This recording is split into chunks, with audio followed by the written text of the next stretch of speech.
Note, this video is part of a larger series on speed solving the FTO. Click the playlist link in the description to see the rest of the videos. Here I will go over some simple ways to improve your first two triples.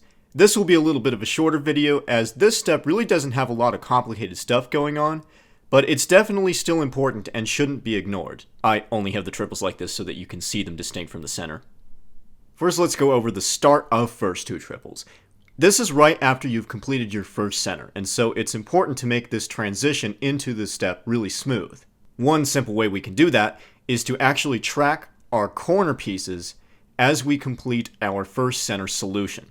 So in this case, with this scramble right here, I see that I already have this corner, and it also has a triangle matched up with it. And the important thing here is that this is a corner that belongs on that first layer where that center is going to be. So you effectively already have a pair formed with this corner piece, so it's not a complete triple, but it is a pair, and so we want to keep track of it.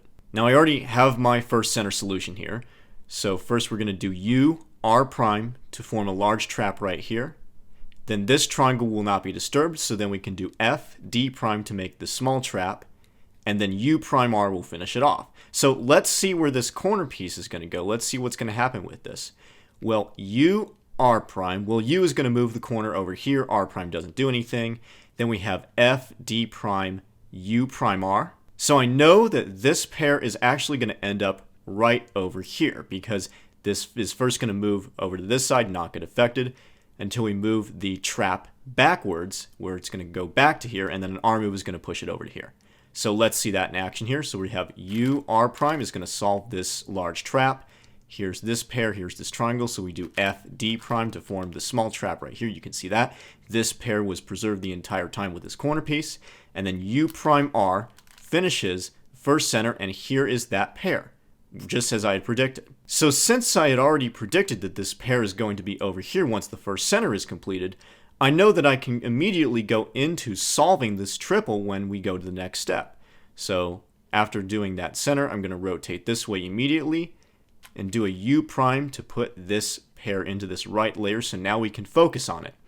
And then this first triple here, well, I see a yellow triangle down here, so we can do an R slice actually in this case, since we know that from earlier that when we saw this corner piece, when it was matched up over here, it was perfectly matched with its center. So we actually kind of want to bring in the triangle here rather than bringing the pair into the triangle, if that makes sense. So this yellow triangle is down here, so I know an R slice will bring it up to form the triple, and then a U move inserts it like that. So you can see how helpful this is, right? Tracing your first corner as you do your first center will allow you to seamlessly transition into the first two triple step, and it greatly saves pauses.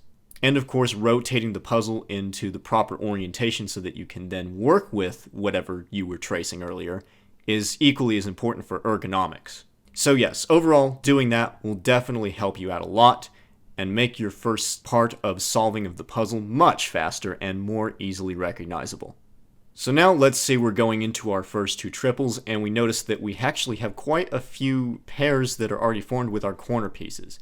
What to do? I mean, we could form a triple with either one of these pairs. Which one do we go for and how do we deal with it? Obviously, the optimal solution and approach will change from case to case. But there are some techniques to keep in mind that work a lot of the time and are really easy to implement. For one thing, if we already have a pair next to our first center that we had completed, it's usually best to actually leave it where it is right now and focus on a different triple. The reason is that this usually creates a really good case for when we complete that second triple. We will already have this pair. So let's see, with this scramble right here, well, I can see that we have this other pair over here. And this one is already in that right layer, and it's preserved. As you can see, this pair is on the right layer, so no amount of R moves will disrupt it. So that's good. So we'll go ahead and focus on this one. And we can see that we have to pair it with a yellow triangle in my case, and that's over here. So we can do an R prime to do that. And we can see that this triple is going to have to insert over here. So we're going to actually be kicking out this pair. So that is something to keep in mind. So when we put this in to solve that triple, we have this pair that was just kicked out, so we don't want to break it apart, right? That's not going to be good. So we can just keep that in mind, say, oh, okay, we already have this pair over here, so we'll maybe rotate this way. and then we can bring the pair into the right layer to be preserved, and then we can finish off the triple from here.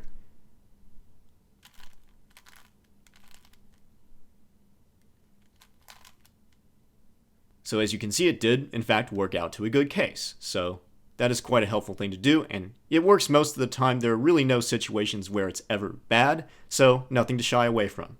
Now back to a similar sort of situation again. We have a pair that's already completed and in some random slot next to our center.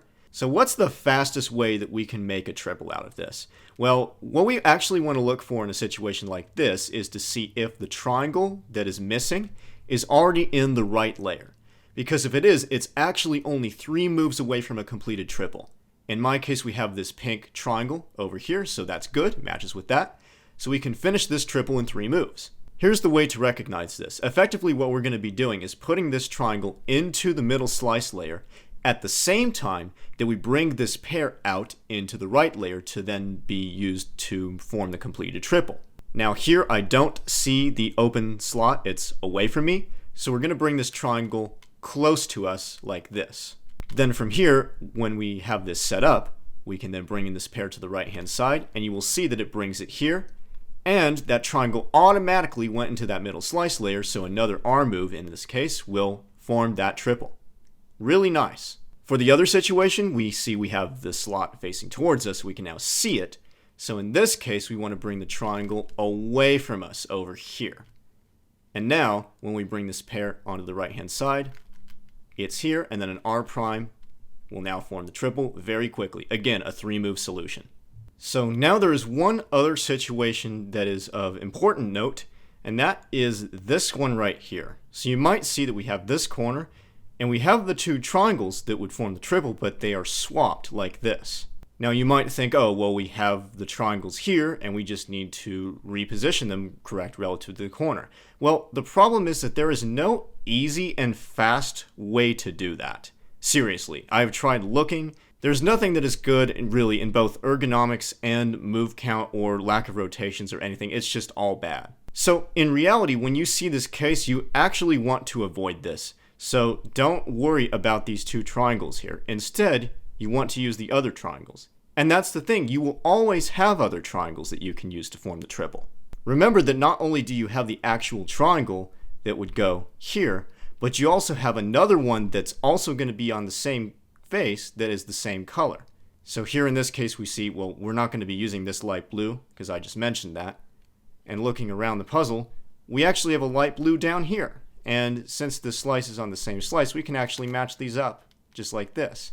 So we completely change our perspective here and use a different triangle and completely ignore the other bad case that we had. And of course we can finish off this triple as normal. So I hope these couple of tips help you out for this step.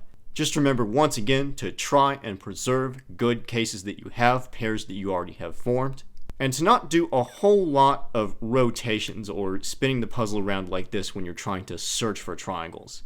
Realistically, you have to remember that you're only looking for pieces that are on those 4 sides where the triangles can even be in the first place that you're using to form the triples. So looking at these faces over here is just a complete waste of time. You're not even going to find pieces, and so you don't even have to worry about that. So based on the fact that I just presented a few little things here, this step really is the most intuitive and the most simple. So it may seem the most tame, but remember that this step is very easy to get lost in and make huge pauses. So remember to do that inspection at the very beginning into your first center so that you have something prepared for the first triple, and to always watch out for any completed pairs that you form, and remember to only look at those faces that are really of proper importance, and you should be pretty good to go. That's it for this video. Be sure to check out the others through the playlist link in the description.